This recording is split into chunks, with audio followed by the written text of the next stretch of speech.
Rent versus bye. क्या आपको घर खरीदना चाहिए या रेंट पे रहना ही बेटर है? इंडिया में हर मिडिल क्लास इंसान का एक सपना होता है कि अपना खुद का घर हो, पर आज देश के हर शहर में घर का मतलब है मिनिमम 1.5 करोड़ रुपए, जिसके लिए आपको बैंक को लगभग 70 से 75 हजार रुपए महीने की ईएमआई देनी पड़ती है। पर उसी घर में अगर रेंट पे रहो तो 35 से 40 हजार में ही काम हो जाता है। ये सब सुन के कुछ लोग कहेंगे कि भाई इससे अच्छा तो मैं रेंट पे ही रह लेता हूँ, पर फिर दूसरी साइड से आर्ग्यूमेंट आएगा कि रेंट पे तो पैसा बर्बाद हो रहा है, ईएमआई से एटलीस्ट एसेट बनता है। तो सही जवाब क्या है? क्या ईएमआई असली में आपका एसेट बनाता है और क्या ये डिसीजन सिर्फ नंबर्स तक लिमिटेड है? आज की वीडियो में हम सारे फैक्टर्स आपके सामने रखेंगे ताकि आप खुद ये डिसीजन ले पाओ कि रेंटिंग सही है या बाइंग।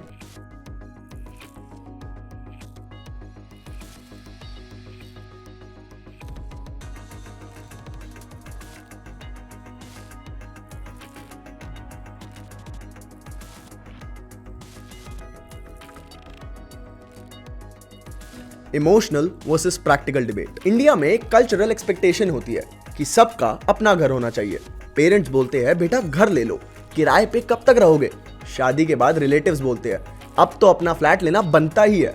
आज हमारी सोसाइटी भी इसी तरह इवॉल्व हो गई है कि अगर आपके पास अपना घर नहीं है तो आपकी लाइफ अधूरी सी मानी जाती है। ऐसी सिचुएशन में यूजुअली लोग इमोशनल हो जाते हैं एंड एक फाइनेंशियल कमिटमेंट ले लेते हैं जो अगले 20 से 25 साल तक उनकी जिंदगी डिफाइन करता है।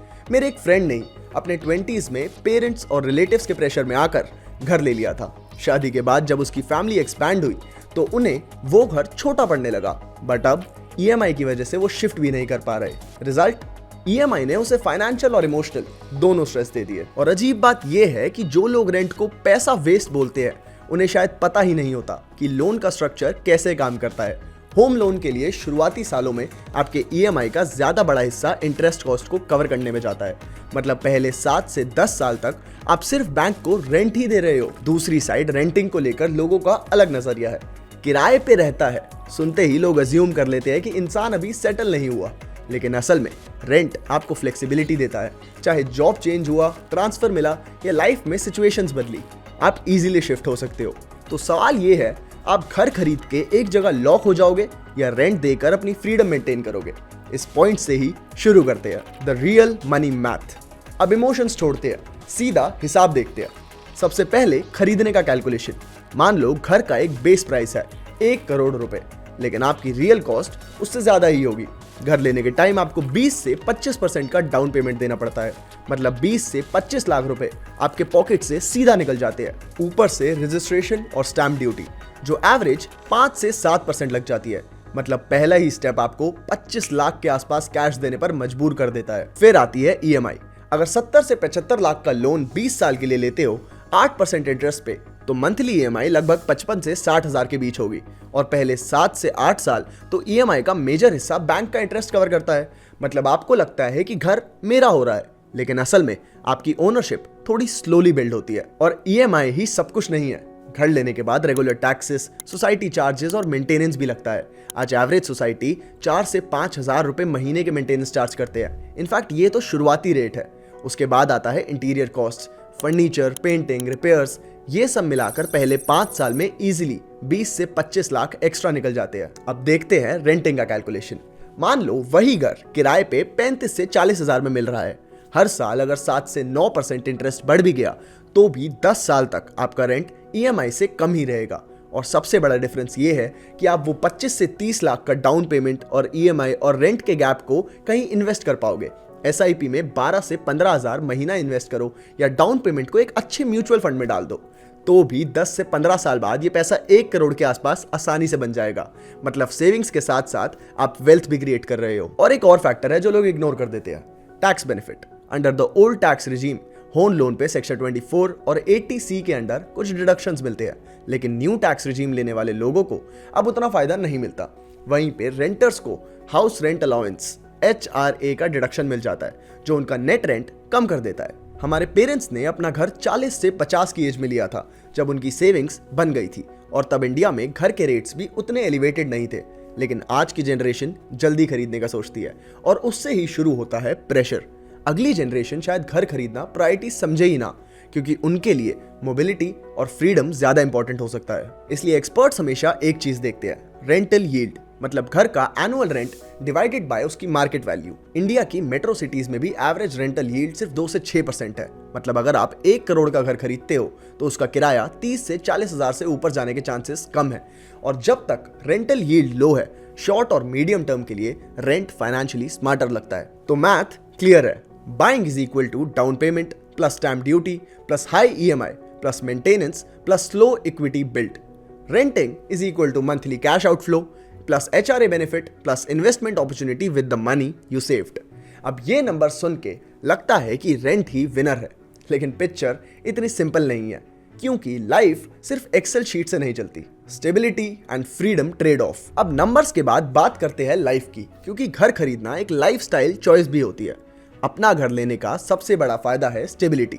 आपको एक फिक्स जगह मिल जाती है, बच्चों की स्कूलिंग फिक्स, लोकेलिटी फिक्स, अपनी कम्युनिटी बन जाती है। हर फेस्टिवल अपने घर पे मनाने का मजा ही अलग होता है। लेकिन इस स्टेबिलिटी की एक कॉस्ट भी है। होम लोन एक लॉक इन बन जाता है, करियर में रिस्क लेना मुश्किल हो जाता है, ट्रांसफर मिला तो घर बेचना या रेंट पे देना एक हेडेक बन जाता है। काफी लोगों की कहानी ऐसी है कि उन्होंने अपनी पीक सैलरी पे घर लिया और 2 साल बाद जॉब ही चली गई।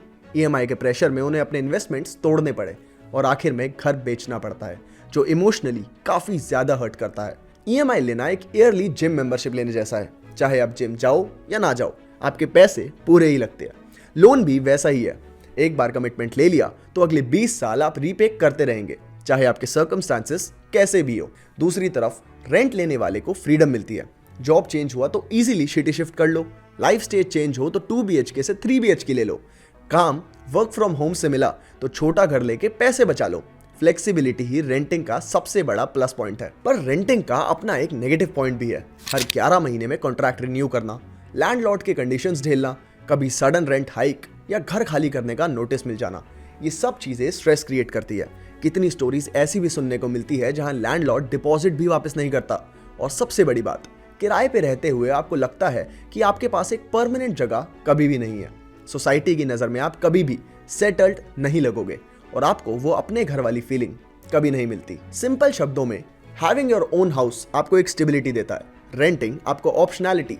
सवाल ये है कि इस टाइम लाइफ में आपको जरूरत ज्यादा किस चीज की है? When buying actually works. ये डिबेट हमेशा ब्लैक एंड व्हाइट नहीं होती। घर लेना गलत नहीं है, गलती सिर्फ तब होती है जब बिना हिसाब के ले लिया जाए। बाइंग का डिसीजन तब सही लगता है जब आपके पास लॉन्ग टर्म क्लैरिटी हो, मतलब आपको पक्का पता है कि अगले 10 से 15 साल आप इसी सिटी में रहने वाले हो। तब घर एक स्टेबल जगह बन जाती है और रेंट का फायदा धीरे धीरे खत्म हो जाता है। दूसरा, नंबर्स। एक सिंपल सा थंब रूल है, आपकी EMI आपकी टेक होम इनकम से 30 से 35% से ज्यादा नहीं होनी चाहिए। अगर आपकी सैलरी 1 लाख रुपए है और EMI 60,000 है तो ये एक ट्रैप है। लेकिन अगर EMI 30 से 35,000 है और बाकी पैसा आप इन्वेस्ट कर पा रहे हो तो फिर मैनेजेबल है। तीसरा है इमरजेंसी फंड। होम लोन लेने से पहले कम से कम 6 महीने का EMI जितना बफर होना चाहिए, क्योंकि जॉब लॉस, मेडिकल इमरजेंसी या बिजनेस स्लोडाउन ये सब कभी भी प्रिडिक्टेबल नहीं होता। अगर बफर नहीं है तो घर एक बहुत बड़ा स्ट्रेस बन जाता है। चौथा, इन्वेस्टिंग हैबिट। घर खरीदने के बाद भी अगर आप अपनी इनकम का 15 से 20% रेगुलरली इन्वेस्ट कर पा रहे हो तभी बाय करना सेंसिबल है, वरना पूरा पैसा सिर्फ रियल एस्टेट एसेट में लॉक हो जाता है। हमेशा कोशिश करिए कि बाकी एसेट क्लासेस जैसे गोल्ड, इक्विटीज में भी अपना एक्सपोजर बनाए रखिए। एक और चीज है प्रॉपर्टी एप्रिसिएशन। अगर आप एक ऐसी लोकेलिटी में घर खरीदते हो जहां पे इंफ्रास्ट्रक्चर डेवलप हो रहा है, मेट्रो आ रही है, जॉब्स आ रही है, तो उस प्रॉपर्टी की वैल्यू जेन्युइनली ग्रो करेगी। लेकिन एस्टैब्लिश्ड प्रीमियम एरियाज में ग्रोथ उतनी चाहे तेज ना हो, पर रहने में कंफर्ट और मजा बहुत ज्यादा आता है। तो सिंपल है कि बाय तभी करें जब आप फाइनेंशियली रेडी हो और इमोशनली प्रिपेयर्ड हो सेटल होने के लिए, वरना रेंट पे रहना आपको शॉर्ट और मीडियम टर्म में ज्यादा फायदे दे सकता है। कंक्लूजन, तो अब फाइनल सवाल वही है जहां से हमने शुरू किया था कि घर खरीदना सही है या फिर किराए पे रहना। देखिए, एक्सेल शीट आपको एक आंसर देगी, लेकिन लाइफ आपको एक दूसरा आंसर देगी। बाइंग अ हाउस एक सेंस ऑफ स्टेबिलिटी और प्राइड देता है, रेंटिंग एक सेंस ऑफ फ्रीडम और फ्लेक्सिबिलिटी। दोनों के अपने फायदे हैं और अपने पेन हैं, इसलिए कोई यूनिवर्सल राइट आंसर नहीं है। डिसीजन हमेशा आपके हिसाब से होगा, आपकी इनकम, आपके इन्वेस्टमेंट्स, आपकी फैमिली सिचुएशन और आपकी प्रायोरिटीज। बस एक चीज याद रखिए कि अपना घर लेना गलत नहीं है, गलत सिर्फ तब होता है जब बिना प्लानिंग और सेफ्टी नेट के घर ले लिया जाए। At the end of the day, घर एक एसेट है या लाइबिलिटी, ये डिसाइड करता है आपकी प्लानिंग, ना कि सिर्फ सोसाइटी का प्रेशर। अगर आपको ये वीडियो इंटरेस्टिंग लगा तो please share this with your friends and family.